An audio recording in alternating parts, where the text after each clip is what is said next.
Hi, I'm Bill O'Reilly. Thanks for watching us tonight. Will General Electric get paid for supporting President Obama? That is the subject of this evening's Talking Points memo. As everybody knows, GE, which owns NBC, has been very aggressive in helping Barack Obama, first supporting the president in the election and now attacking his critics. There's also emerging evidence that GE CEO Jeffrey Immelt and NBC News chief Jeff Zucker told CNBC personnel to stop criticizing Obama's economic policies. Now, that would be a major breach of journalistic ethics. In fact, Obama critic Rick Santelli is reported to have said he was sent to a, quote, re-education camp by NBC. In addition, the hateful MSNBC network continues to air vicious attacks every day, like this one on the Tea Parties. This is about hating a black man in the White House. This is racism straight up. That is nothing but a bunch of tea-bagging rednecks. And there is no way around that. Well, this week, Jeff Immelt met with GE stockholders in Florida, and there was near revolt. That's no surprise, as also this week, Forbes magazine labeled Immelt one of the worst performing CEOs in the country. Factor producer Jesse Waters was at the Florida meeting.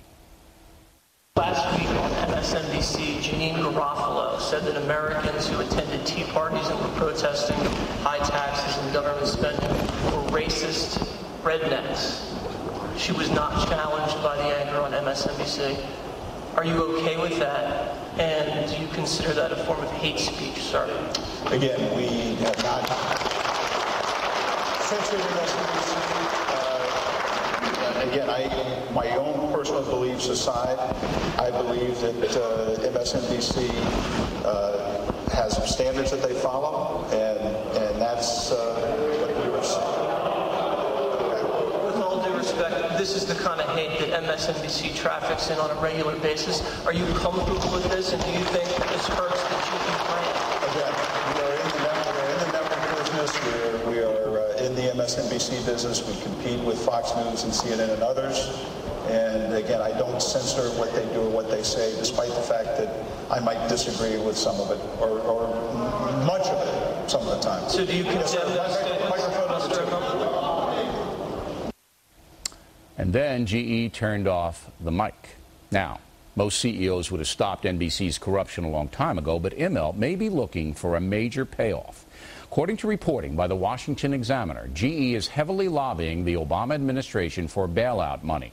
The company is also pushing for the proposed cap-and-trade program. Apparently, GE has set up a joint venture it hopes would manage billions of dollars in cap-and-trade transactions, should that corporate carbon tax pass Congress. Now, think about this, ladies and gentlemen. A failing corporation, General Electric, might reap billions of dollars if the feds okay the carbon deal. By the way, GE is already getting taxpayer bailout money for its financial unit. So it's not a stretch to assume Immelt would want to help President Obama as much as possible. Now, we've asked Mr. Immelt a number of times to appear here on The Factor, but he will not, and that's why we sent Jesse down to see him. This is obviously a major story when a powerful corporation which controls a major part of the American media, may be using its power and the airwaves to influence politics in order to make money from government contracts. That kind of corruption would make Watergate look small. We hope it is not true. That is the Talking Points memo. Now, for the top story reaction to this and the ongoing harsh interrogation debate, let's bring in